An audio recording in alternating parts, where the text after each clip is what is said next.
Hello and welcome to another show of Let's Talk About Ice Live, crossing over from Gold Coast, Queensland tonight. And before we get started, don't forget our Neo range, not even once, guys. That is our message. We do this show so that others can be educated on the dangers of ice.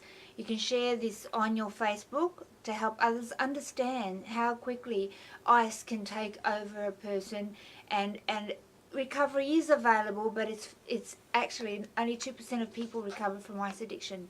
So our message is not even once abstinence from that particular drug. All drugs have side effects and consequences, guys, but this particular drug is destroying lives out there. We're here to unveil the enemy. So not even once is our message, like our tops and our brand Neo. Thank you to Eagle Trailers and Campers for making this possible and allowing us to bring out the range to support the name and the message behind what we do. Thank you also to the Rotary up in Mariba, who have sponsored some schools up in Mariba to have the education, as well as Document Solutions. Colin from Document Solutions, they provide the head office here with an amazing printer that we can print all our materials off to give out to people, and resources. Thank you, Colin. If you need any printing done, go down and see Colin from Document Solutions. And guys, just need to let you know, Storage King have been looking after us as well in Ashmore, with some stuff that has been donated to us. They've been storing it for the longest time, so thank you so much. We have Ross down there from Storage King in Ashmore, who's been a real blessing to AAIC, so thank you. We've got a community forum coming up, and I need you to really please share this on your page, because you don't know who needs to attend it. It is in Adelaide, in Northern Rivers. It's on Tuesday the 9th of April at 7 o'clock, and it's at Playford Uniting Church at Curtis Road, Manopara in South Australia. It is a free event. Well, the Rotary and other people within the community have sponsored it, and Northern Carers Network have actually sponsored this event. We're here not to just do another forum on ice, okay, to talk about the problem. We know that there is a problem. We're here to talk about the solution and what AAIC have been doing about it, in relation to education, awareness, training people within communities, but also providing brief interventions for those in addiction. So I encourage you to get down there. If you're from Adelaide, please support us, because we are an unfunded charity. Come down. We're doing it because of love. Yeah, we care about the next generation. We care about your kids and your community. So please come and be informed, understand what ice looks like, the dangers of it, the long-term effects. Awareness is the key, and if you are aware, you can have your eyes open within your community and within your family unit. So we invite you. We ask for a gold coin donation if you'd like to help out with the costs, but it is a free event, and we will be delivering some valuable information for Northern Rivers. So we look forward to attending that. That's Tuesday the 9th, 7 p.m. The details are on our Facebook page under events. And I think I've linked it up to the top of the page, so you can get all the particulars there. If you need to speak to somebody, there's a number there that you can call, and we have our national number that you can give us a call on, and that's 1-800-NO-TO-ICE, and that's 1-800-NOTOICE. I'm not going to take up too much time doing plugging anything else or speaking about other stuff, because I'm really keen to move forward and have a chat with the guys that we have. I was going to say in the studio, no, in the office today. And I've known one of the young men while he was in addiction, and he's come through the other side, thank God, with a lot of prayer and a lot of love. But they have both of them have quite a testimony to share, and they have agreed to come on to the show in hope that others don't have to follow suit and make the same mistakes and waste the same time that they did. Like I said, a very small percentage of people that embark on ice addiction actually come out the other side, and we're really, really blessed to have these guys, and we look forward to working with them in AAIC as well, helping educate youth on the dangers of ice, and helping other people that like us, if somebody's helped us, helping others to create a pathway into rehab and into recovery long term. So we are a family here at AARC. If I'm talking to you and you're that person that's in contemplation stage, please call us, because we're here to help you. Yeah, 1-800-NO-TO-ICE, NOTOICE, or just send us a message. Yeah, we will be happy to have a chat. So without further ado, I'd like to introduce you to the two twins sitting beside me. And I know I had to go, which one's which, all the time. But they're both quite unique and have their own individual stories. But I met Jai. Welcome, Jai and Shane, on the show. Thank you so much for being here. I really, really appreciate your hearts to share. I met Jai, probably about a year and a half, maybe 2.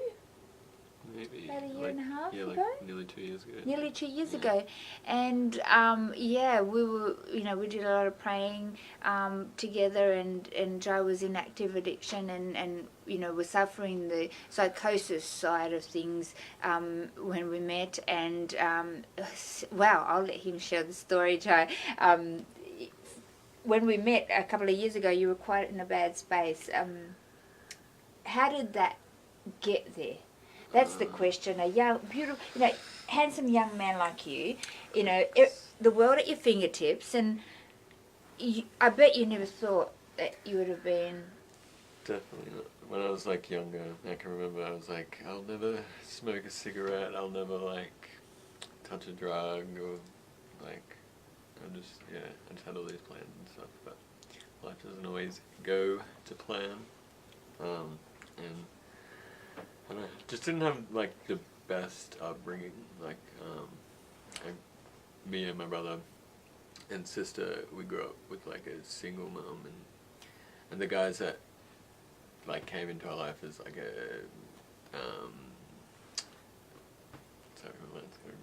That's okay. a father figure. Yeah, a father figure type. Yep. They just weren't the best examples, and I just I didn't really have decent people to look up to, and it was just a lot of arguing and just a lot of negative stuff in the environment we're living in, and just all most of our mates were smoking pot and stuff like that, and that's sort of where it started, was smoking pot, and I was oh, I will never. So it's at first it's oh, I'll never smoke weed, I'll never do this. Yeah. Smoke cigarettes. And then I'll never smoke cigarettes. I ended up smoking cigarettes, and then I tried weed, and then I was well, I'll just stick to this. I won't do anything else. But yeah, eventually, situations just got worse and stuff. Just more arguing and just more bad influences, and I just wasn't really dealing with the way my life was very well. And I thought, well, I'm stuck in this, so it's why bother really trying to change anything? So I ended up, I was at a friend's house, and I was just really tired, and just, I was just drinking and smoking weed and stuff, and then I was sitting at this table, and then this guy pulls out this pipe, a crack pipe, what they call it, and he's smoking it and stuff, and I'm what does that do for you? So I was curious, and so I ended up, he's oh, you just feel amazing, and you never feel tired, blah blah blah, and you don't look amazing though. It's such a lie. Yeah. You become this really horrible person. Yeah. And, I was stealing from people that I loved and stuff, just to try and pay for the next bit of crack. And then you owe people money, so then you have to try and do something to pay that money, and this and that. It just gets more dangerous, crazy. More crazy. Yeah. Yep. But I ended up trying it. Just one quick question. Are we hearing everything okay? We just might bring the volume up a little bit. Yeah, we are? Okay, fantastic. Because you speak so softly. You're so sweet. I'm like losing my voice. Yeah, I know. He was losing his voice. Maybe Shane might have to help out. But yeah, so we talk about, when we do the education in schools, we talk about other drugs being doorway, you know, and you're just explaining that perfect scenario where you start with, you know, smoking and then a bit of weed, and then but you'll never do anything heavier, and then you end up doing something, you know, a bit of coke, maybe a bit of speed, and then you kind of step your way into it. Nobody starts out, guys, thinking, oh, you know, when I grow up, I want to be an ice addict, you know, or a heroin addict, or an alcoholic, or anything like that. You don't start out like that.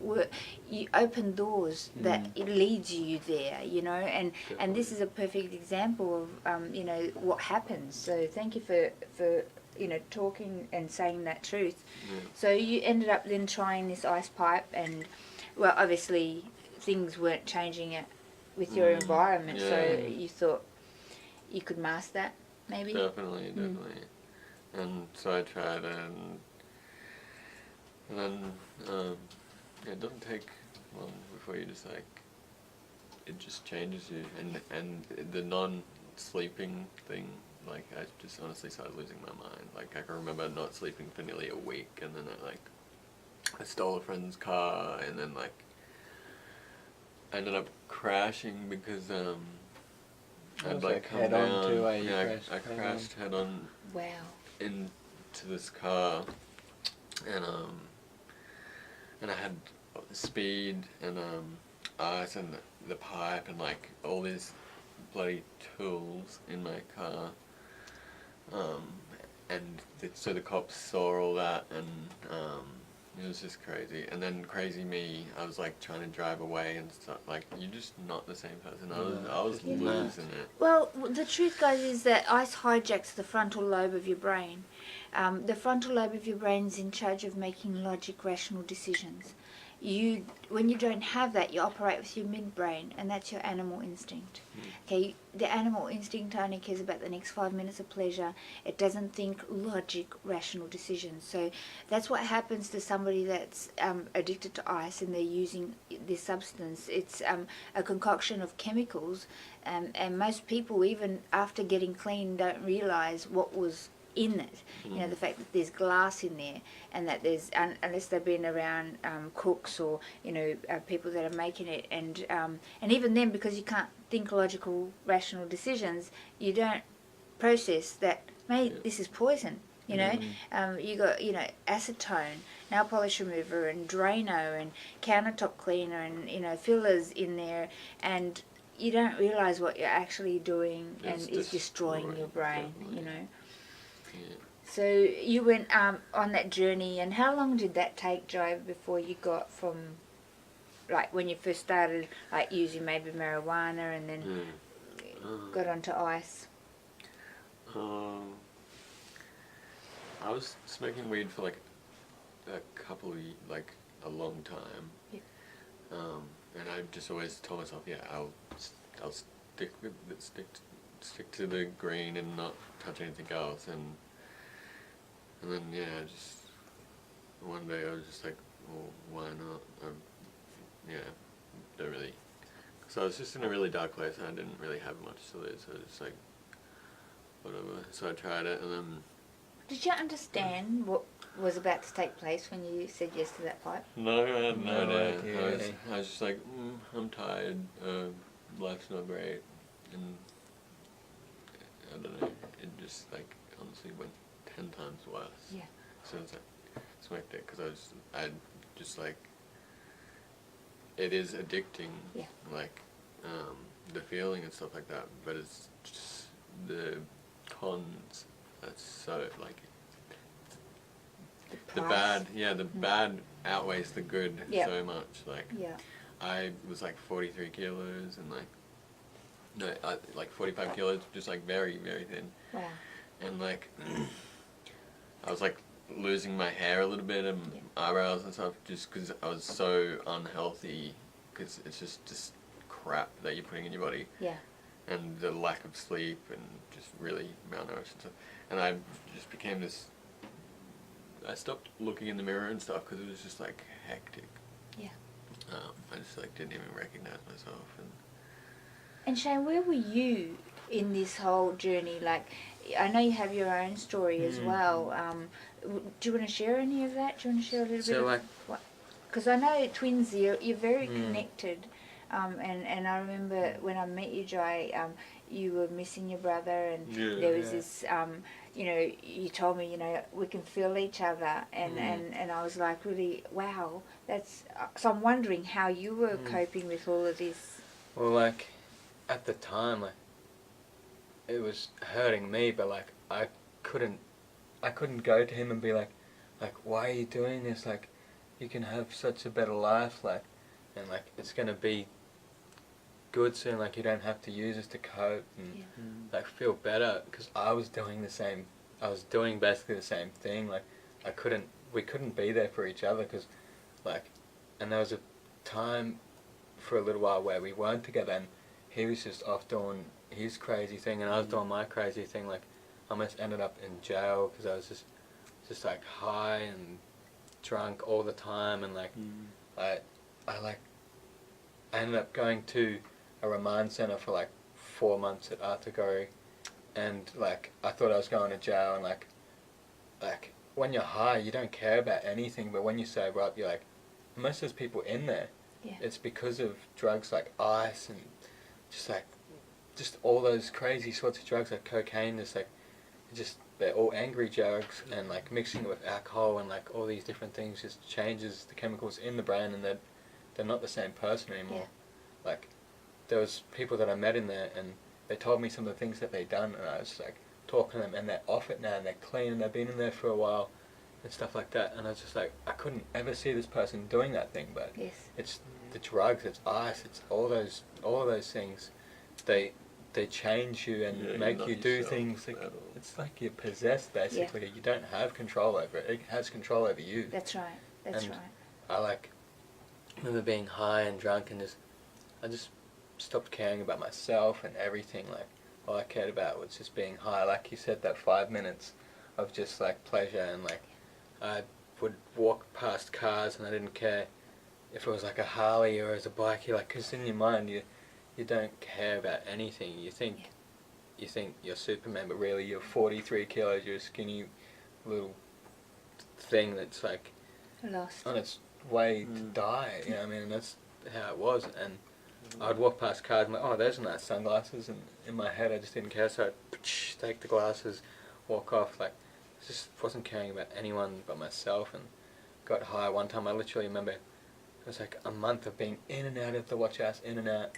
I just didn't care, like, and then I remember being let out of the watch house, and straight away, because I was hallucinating from the drugs, I thought, like, as I was walking out, my friend who was a copper, who, like, it just didn't make sense, really, and so I went to try and save this dude who didn't even exist, really. In my mind, I thought he did, and grabbed the fire hose, went to the police station, and they came out, and I sprayed, like, 10 of them, and then I remember just, like, thinking like, oh, I'll be out of the watch house in like 4 hours, I'll be able to get my next hit or whatever, and then like they said, I was like, what are you doing, like, when am I getting out of here, like, because I was just thought, oh, same old, they'll let me out, it'd be good, go back to the same thing, but like, and it wasn't major things, but all these little things, they just add up and it gets worse and worse, like, and they were like, no, you're, like, the truck's going to be here in the morning, we're taking you away. And I was like, yeah, right. I just didn't believe them. I couldn't see that I was doing anything wrong, and I just thought like the world revolved around me and getting my drugs and everything. And then, like, he's like, all right, like, because I stayed overnight, he's like, I'll be here in the morning, the truck will be here. And I was like, yeah, whatever. I just didn't believe him. He was just trying to scare me, like everyone else tried to scare me about drugs and all this stuff. And I had to learn the hard way, and it's what I don't want people to do. Like, I could have died. There was like, I was trying to steal off people that could have easily shot me or drugged me, and I wouldn't have ever woke up again. Like, I remember, like, he came in the morning, the copper, and he was like, alright, the truck's here. And I was like, yeah, right. I still didn't believe him, and then he puts cuffs on my hands. I was like, oh yeah, that's normal. And then we're walking out a little bit further, and he puts cuffs on my ankles too, and I was just like, okay, this is different. And he's walking me out, and usually we go right, and then we go out. Like, I knew this like the back of my hand because I was just doing it all Yeah. the time. I was always drunk and high and getting into trouble, and then he walks me left and left again in a different way, and I was just like, he's still just trying to scare me. Just didn't believe, like, and then the truck's there, and he's like, all right, hop in, and I was like, you're kidding, man. Like, he's like, I was like, you're not kidding. And I got in, and then he was driving, and still in my head I was like, maybe he's just dropping me off home, like, in this truck, trying to scare the crap out of me. And then, like, I remember going for like an hour and a half or something, and then we're on the highway, and then I see out the window of the truck, like, people are looking at me while I got my cuffs on. I just felt so embarrassed and just like, what have I done? Like, I was sobered up, like, and like realised the mistake I'd made, and like then I see Arthur Gorrie Remand Centre, and I was like it just got real. And then I went in there, and like I was sober and fine, so I thought, but then they took me to they take everyone to get checked out in their like medical centre part, and then like I ended up staying there a little bit longer because I had to wait for a cell, and yeah, I stayed in there for a little bit, and then I don't even know how long I was in there because I started losing a little bit because of the drugs, and it just messed me up. And then like I remember just hallucinating all this stuff, like this crazy stuff, thinking that like the guard was literally like some demon, and I was like, I'm sober right now, so I believed that it was happening. Like it was psychosis. Yep, that's right. And like I was like, this is like. I remember like trying to have a conversation with this thing, and in my mind, he was having a conversation back, and like I thought I was talking. It was just craziness, but it was psychosis, and like. It is so good that you're sharing this point. I want you to continue, but guys, you know, we explain to the kids that you can go into psychosis the very first time you ever touch ice, and some people don't actually come out of psychosis ever. You know, you can live. That's what they thought with me. Something in the brain, and you know, quite frankly, that's what I was scared that when I met Jai that he was going to, he was in psychosis, and we weren't managing to get through, and I was afraid for him that he wasn't going to come out, and that is such a huge possibility. You know, some people don't come out. A lot of people in the mental health hospitals don't That's what come they out. thought with me. So you're blessed to be here and have like another chance. I was in Logan Hospital in the psych ward like for like 5 weeks or something. I was in there, and like at the time you're not thinking like, oh yeah, I'm just having a psychosis. This isn't real. You think it's real, so it's like, and you don't believe you're crazy actually, kind of thing. You think this is actually happening because in your mind you can see it and you can hear this stuff, but like your mind is so damaged from the drugs, and you go into this psychosis. And you're right, like some people don't come out of it, and that's what they're all saying, like to my friends and family. It was like, and stuff, they're like, he might not even come out of this, like he might be here for the rest of his life just tripping out. Like I was eating bark and just like all this, just like talking about the craziest stuff, like and a lot of it I just don't even remember because it's just, my mind was just gone. And like I had people come and pray for me, and like I was just telling them some of the craziest stuff, and like, it was just mental. And then like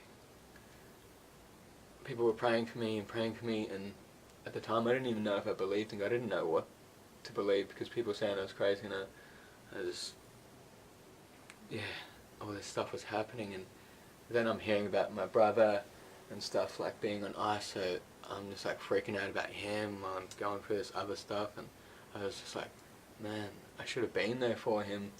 Like now I'm lost my mind, and I don't know where my brother is. I'm hearing all these crazy stories about him and stuff, and then like he ends up meeting these Christian fellas, and like I start hearing that he's doing well, and he was wearing one of your bracelets actually, the ice, like putting the freeze on ice bracelets and stuff like that, and he gave me one, and I was like, yeah, I'm gonna wear that for sure. like, and then Did you know what was going on in Shane? Well, I mean, you were Yeah. very present when I met you, you were really struggling, but I remember you were so concerned about your brother. Yeah, because for a while I honestly didn't know where he was. Yeah.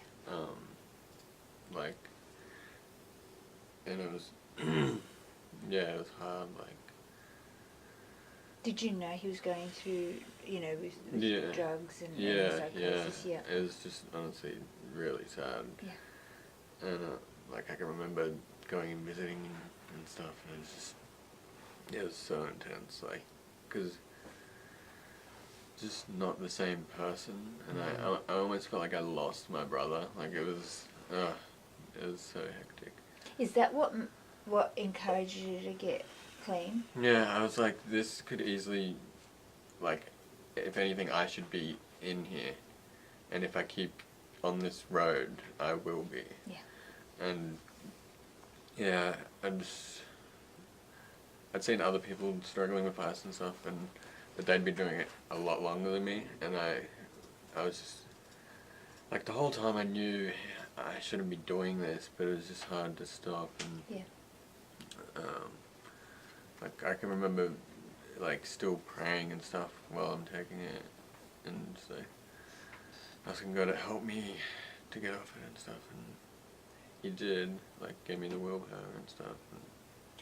And, So did you get clean first, or did you get It was like at the same time? same time sort Yeah. of thing, Okay. like slowly getting but it good was, and like yeah, it was a struggle. Like, I remember us, like, calling each other on Messenger and Messenger. Messenger, and explaining, like, just how we're feeling and stuff, like, yeah, just like how we're feeling and stuff, like, because with the ice and stuff, I feel like that's what it was that gave me, like, anxiety, and just, I became so depressed, and, and, yeah, like, isolated myself from people, and then I just, like, yeah, because I was depressed, I pushed people away and stuff, and then that led to anxiety because I hadn't been around people for a while, and didn't remember what. Thank you. Two? Thank you. Thank you. What you do for one, you have to do for the other. They're twins. I love it. So then, like, after seeing your brother, knowing that he was locked up, and that's what gave you the inspiration to clean up. Definitely, I was like, I want to be like I want to be in a good frame of mind for my brother as well, like, because I want to be able to encourage him to get through whatever this is that he's going through, and it was just, yeah, it took so much, like, willpower, like, it's definitely makes you stronger, like, coming through it, like, headstrong, everything. And it is possible, it's totally possible. Yeah. It's possible. It's our wish is that nobody has to go there. That these youth understand, that if they go down that road, it's going to hurt, and there's going to be scars. And if they get out, they're going to be very blessed. So our heart is just, you don't need to go there. You don't need to, Just don't even think about it. It's not a good idea. No, it's not, is it? You end up like broke. You end up like really broke, dead, or in jail. Like, it doesn't end well at all. Yeah. And even if you have a girlfriend or family, like, it's not a good relationship anymore because you're not that same person. You just lose everything. You literally lose everything. All my relationships and stuff just became, like, toxic because I just, like, was treating people just like garbage and just, like, using everyone, and Awesome. yeah. We have a question. How much were you spending on ice a day? Well, Were you smoking all the time, or? yeah, like, constantly. I didn't like coming down, so I was just, like, pretty much my whole pay. How? And then like weed too and stuff, like, we ended up. And I also had friends that were smoking it, so they would give me some, and then I would give them some. Yeah. And, so it was just like everyone just using each other, and Yeah. And then Or I would to try and steal get it, things Yeah. to pawn and then pay for it that way. or I'd steal something and then give it to the dealer, and then they'd be like, oh, yeah. It was just a terrible way to live, honestly. But that is the average lifestyle.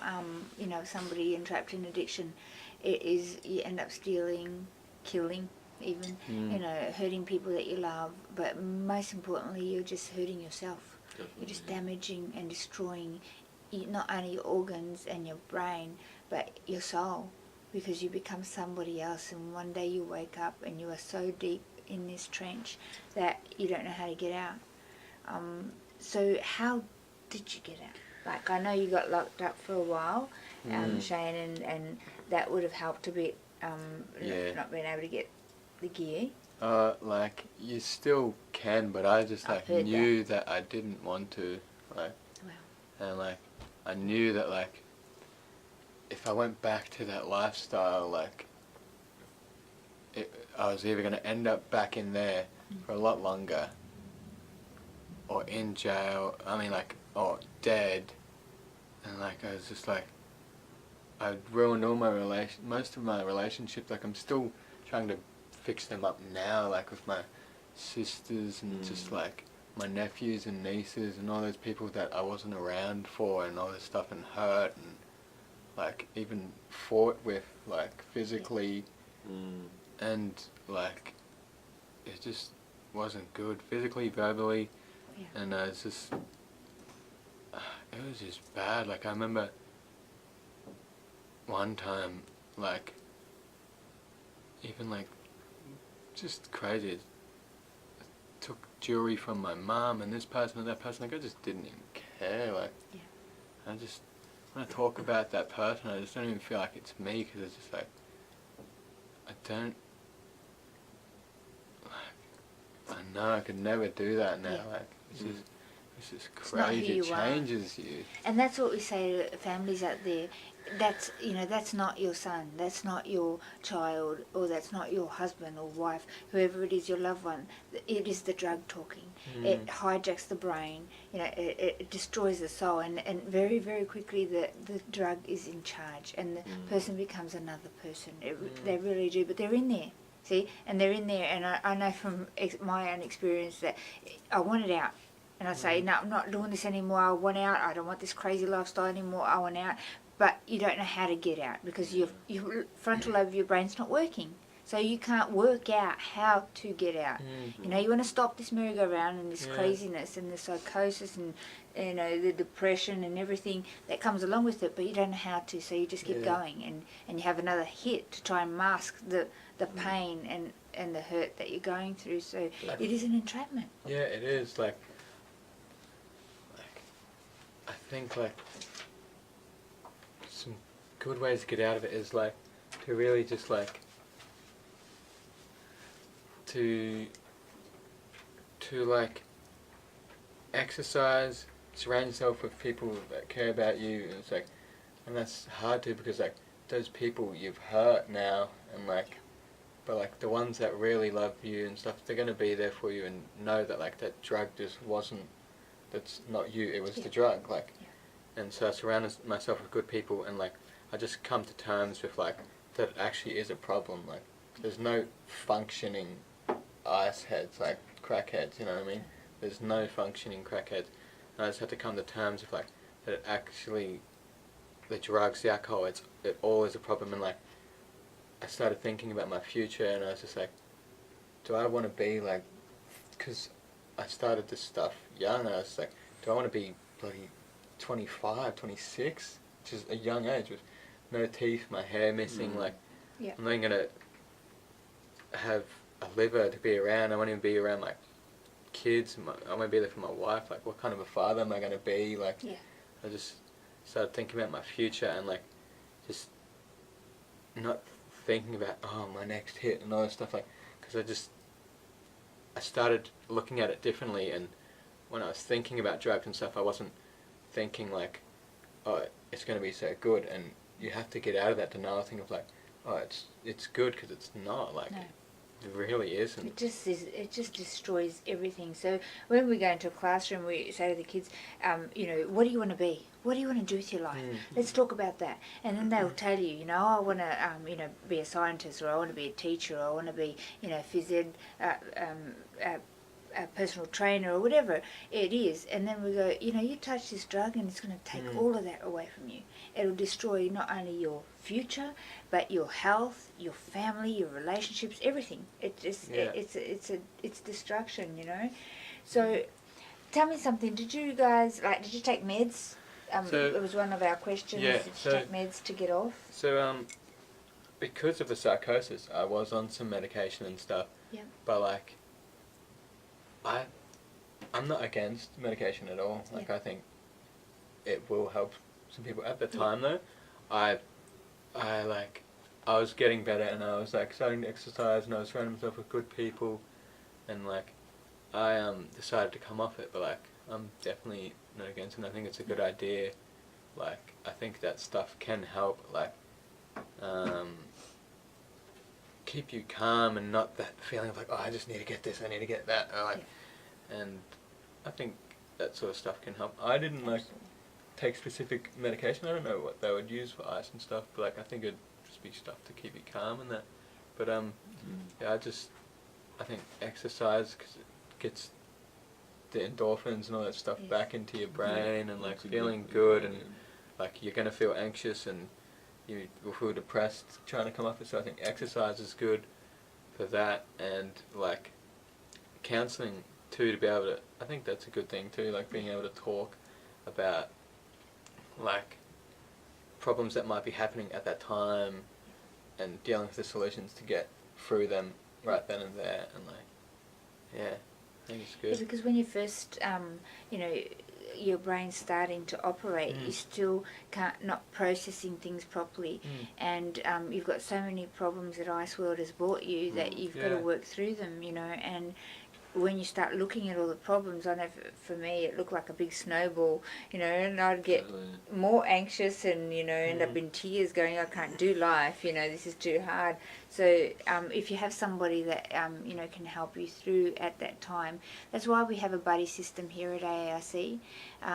People like us who have been through it, have recovered from that, understand the journey, and we're able to buddy up with somebody that wants to come out of Ice World, and we can help them, create a pathway into recovery, call them and, encourage them to get on a tripod system of support, which is counselling.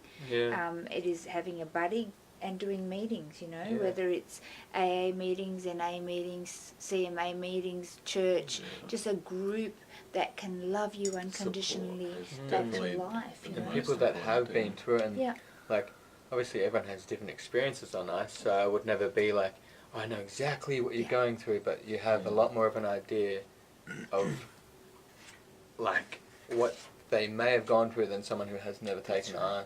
But generally, the psychosis, the entrapment, the stealing, the lying, all of that is generally the same. They're all slightly different stories, but what it does chemically to the brain is the same. What it does to your organs, the fact that it destroys your liver and your kidneys is the same. Okay, we've got another question here, guys. Do you guys go to a 12-step program for support? I actually don't. I'm because I think the last time I did it was a couple of years now. Yeah. I just try and just focus on positive things and stuff. And exercise is definitely the best thing. Yeah. If you're gonna have an addiction, have an exercise addiction. That's it. That's it. It releases really good endorphins. It's good mentally and physically. Yes. And it'll also help you sweat any of that crap out. Yep. So do you go to any youth group, or do you go to church? Do you I do go to church and stuff. But yeah, I had a really good support thing when I was coming off it.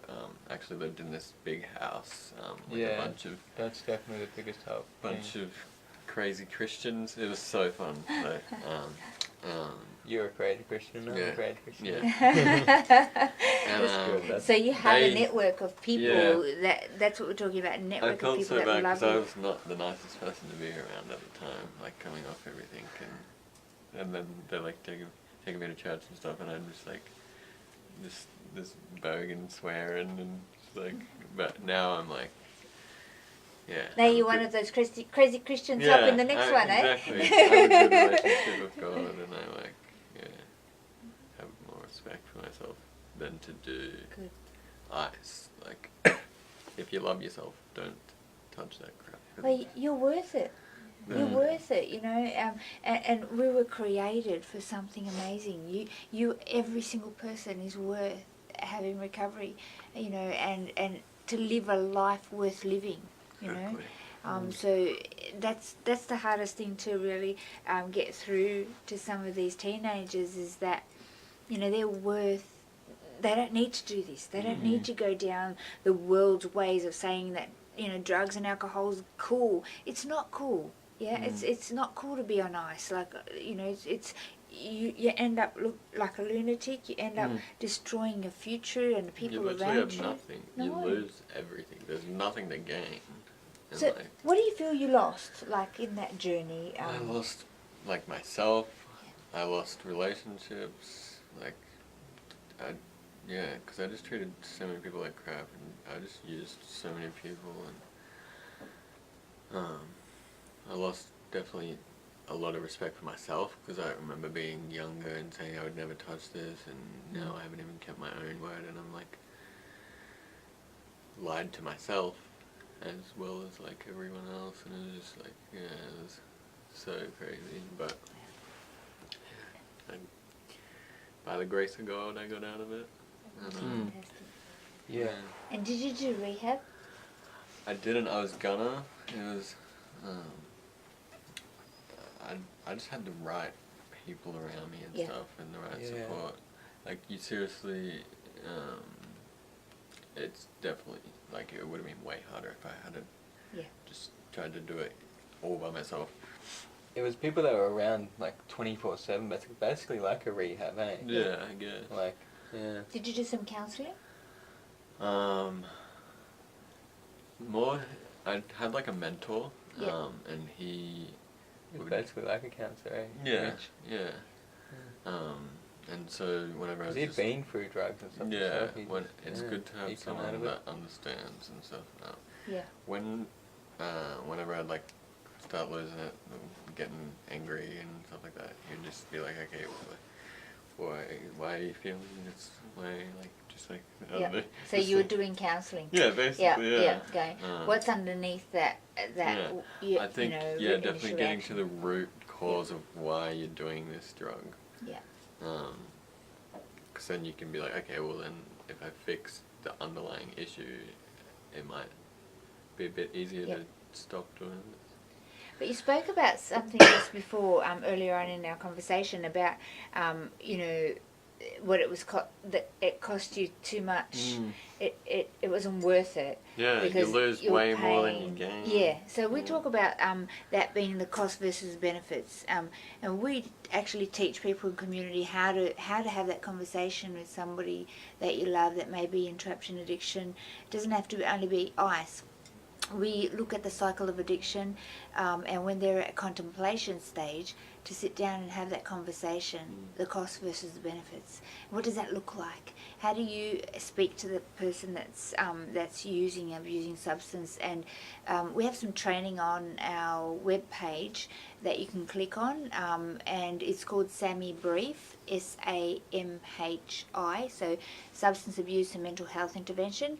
And it's a 2-hour training that you can actually learn from Optimal Health Group. George Patricky runs the sessions. It's a video, and you can learn what the cycle of addiction looks like, what's the underlying issues in addiction, and it's a holistic approach on that, and you learn how to have that conversation with somebody that you care about, and how to create a pathway for them to then go, okay, yep, this is costing me too much. Once you discover that, and they've discovered that, and they can see it on paper, what do you do then?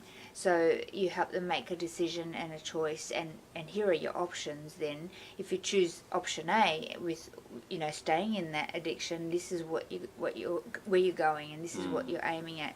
If you choose option B, this is what you've got to win and what you've got to lose. So it's cost versus benefits. I encourage you, if you are a family member, somebody that's active in the community, that's influential, and have people around you that, teens, youth, people that that you can, get this training and be able to have these conversations and help. That's a way that you can help.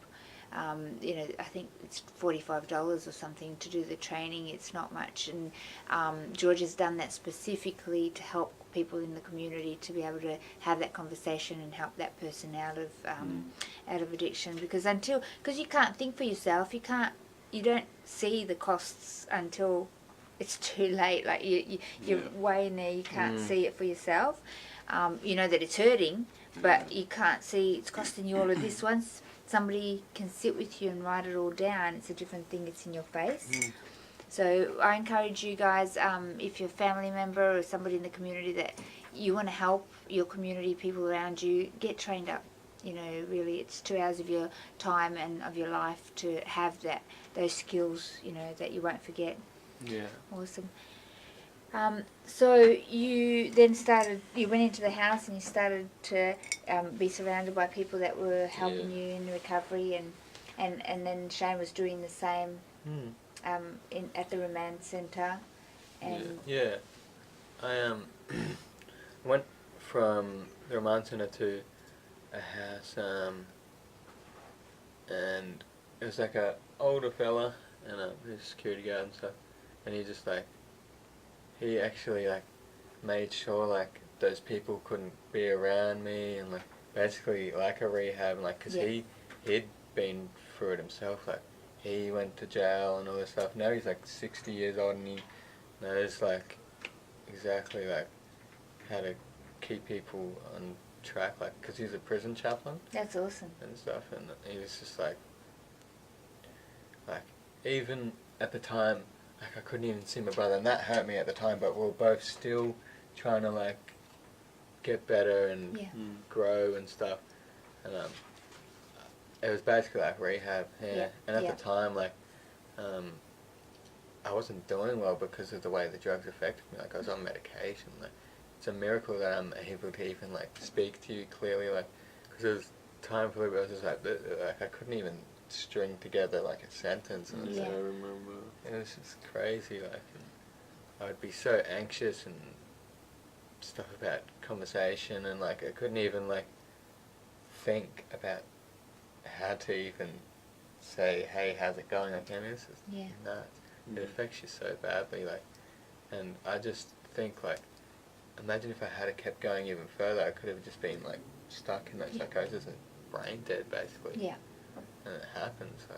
So how long have you both been clean now? I've been clean for I'd say 3 years or something. Yeah, I think so. Wow. Same amount of time, Wow, has it been that long? I think so. Wow, that's awesome. Yeah, it's been I don't even think about it Yeah, anymore. that's right. And guys, sitting here and thinking back and remembering all of that, it's not easy to sit here and talk about this. You got to understand that, because you go home and you've activated, past and history, and it is, it's not an easy thing to do. And these guys have stepped into that arena to help you. Yeah, so I just honour you both, thank you, and I encourage you to keep this conversation open. Yeah, we're here to help, we're family. Yeah, and that's what AARC is about. We're doing this because we want to help the next person not go there, or if you're in that space, we're here to to help you out, because we've been there and we know. Yeah, we're glad to bring up just a few painful memories and stuff if it's going to help even one person. Not have to learn the hard way. Yeah. Just don't even touch it once, like that chair says. Not even once. Not even once. It's Don't just even not go worth near it.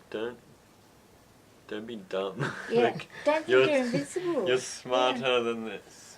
Yeah. Okay. Okay. Got to read this out loud, do I? Yeah. Is that right? Good, yeah. Okay, a shout out to Stephen J from USA, administrator on Chicago Hope. They do live stream 5 nights a week.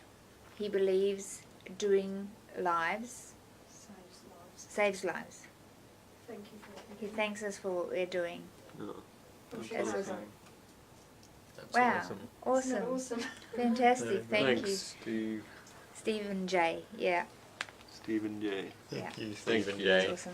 It's fabulous to have the two guys here tonight, to be able to share. You know, you got young ones, you got teens. I encourage you to share this podcast. Like they're saying, you know, they didn't think that by just trying a bit of marijuana and just take, you know, everybody thinks it's all right to do a couple of party pills. We want to warn you that today they're lacing marijuana with ice. And the purpose of that is to hijack your brain real quick and transfer you in onto ice, and very very quickly you have a raging ice habit. They're cutting ecstasy tablets with ice. I don't know how many reports weekly we're hearing about people ending up in hospital thinking they were taking MDMA and having a bad trip on ice and you know, almost dying. That is happening. It's very very real. So don't think it won't happen to you. I mean, I bet. I thought that. I thought, oh, a little bit of weed, a couple of pills. Everyone does something. I'll eh? never. I heard about psychosis even. I was just like, oh, that happens to weak people and stuff. You know what I mean? And just like that's what I thought. Like I'm way too strong for that. Like little do I know. Yeah, I yeah. mean, doesn't matter how tough you think you are. Like the brain can only handle so much. Yeah. And like it can even be that one time as well. That's right. And just give Don't one even risk go. it. Don't risk it. Not even one. Do Not it. even once. That's it, guys. Look, I'm so grateful that you're speaking honestly from your heart. You know, this is not pre-planned. We don't talk about what we're going to talk. I just bring the guys on the show, whoever's coming on the show, and we talk openly straight from the heart. I want to hear from you, you know, what your journey was like, and so that people can learn from that. If you had any advice for, you know, for youth out there, or people contemplating, you know, thinking that, you know, they just want to party up, man, like, you know, everybody does something, what would you say to them? I think, like, it's just honestly not worth it, and you should know your worth and not do that to yourself. Like, it's just not worth it. Like, because I honestly tried it and thought, oh, this will be like the only time I do this, and it only takes one time, and then you have like a hectic, sad story to tell other people now. Yeah. If you But, get like, out. Yeah. If you get out. And that's yeah. if you get out. Yeah. Yeah. And it's just like, you think, oh, it'll just be this one time, it'll be fun, and then you're like pawning your mother's things just to pay for your habit, and like stealing cars. It's very quick, isn't it? It's very quick. It takes over. Yeah, it changes your whole mind. Yeah. Like, just don't do it. Got a question here. Well, another thing I'd say on the advice thing is like think about how long you're at school for and all that learning you're gonna do, like, and for your future, like, you can unravel that with just like all those things and go into psychosis and never come out of it again. Yep, that's right. And then Like, it's you've just wasted all those years scary. and It's you're not even, fun. you're basically like not even that same person anymore, and you're just gone. Like, Yeah. it's a waste of a life. I Yeah. wish I had like a picture to show them what it physically does to you. Like, I'm amazed at that I got to restore The myself. transformation. I'm Yeah. amazed. When I Yeah. first saw you, you know, the last time I saw you, like I said, you know, you were in active psychosis, and I didn't know what to expect when you walked into the offices today, and I'm just so grateful that you're doing so good. Yeah, we have a question here. It says, how long after you stopped did you start to feel normal again? Did it take long to establish proper sleep patterns? Sorry, let me reread. Well, like, I remember like having a bit of insomnia for a little bit, and I would wake up at like 3 in the morning. Like, I'd feel alright going to sleep, but then I'd wake up like a couple of hours later or something, and then I just could not get back to sleep, and like I just have these bags, and I'd feel tired throughout the day, and like, but like, it only, I think it lasted with me probably for like 3 months. I think if you have medication to help with that, because I didn't have, because I was coming off, I didn't have all this, I wasn't aware of, like, this is amazing what you actually have here with you guys, like, because I didn't know really about ice or the drugs that I was taking and amphetamines and all that stuff, like, so I didn't know what was happening, really, and I just would not be able to sleep, and, like, I'd stay awake for hours just, like, trying to fall asleep, and, like, it was just crap as, but, like, there is, if you know Yes. what's going to happen, then Yeah. you can prepare for it, and you can take some medication to help with that. Yeah. With me, Or I'd say it was like exercise. 3 or 4 To, like, weigh you months. out. But yeah, exercise definitely. That's That'll help definitely you weigh out. healthier. Yeah. Exercise is one of the biggest things. So I think with a lot of addictions that will help. That honestly is like one of the biggest things. I've noticed. Absolutely, and we encourage that. And Helping the mind, not hurting it. that's right. But initially, in the first few weeks, even the first few months, like you're saying, you may need, detox, and medically, it's good to go and see a doctor and have a conversation, because ice actually puts you heightened for a very long time. It affects your central nervous system. So they can help you with some medication to, and even, whether you choose to go natural herbs or medically, it'll help you relax, and your nervous system to relax, so you can start recovering. And then absolutely uptake, some sport. Find people in recovery are the fittest people, and they're like gymmed out, because you gotta spend that energy, and it helps your brain. The other thing that helps that we teach in dual diagnosis, which you guys will be offered the opportunity to do as well, is to optimal health. Okay, so George teaches us about vital greens and double strength krill oil to repair the brain. Plenty of water and sleep and exercise, sunlight, vitamin D. So you learn all these things through our training that we do with our presenters, and you at home can do it online, dual diagnosis training, and that is available on dual diagnosis website, or you can call us at the office and we can let you know how to click on or send you the link. But yeah, it's 2 days intensive workshop, and it's about a third of a certificate in AOD, so drug and alcohol training. Yeah, it's really cool. But you learn all these things about the body, and apart from like all the underlying issues, but how to repair the body, and it's really an amazing training. But vital greens, double strength krill oil, and exercise, that combination really helps the neurological pathways in the brain repair, and the organs, so if you're having vital greens, it helps the organs repair itself quicker. The damage is repairable, but it's the best thing is to just not touch it at all.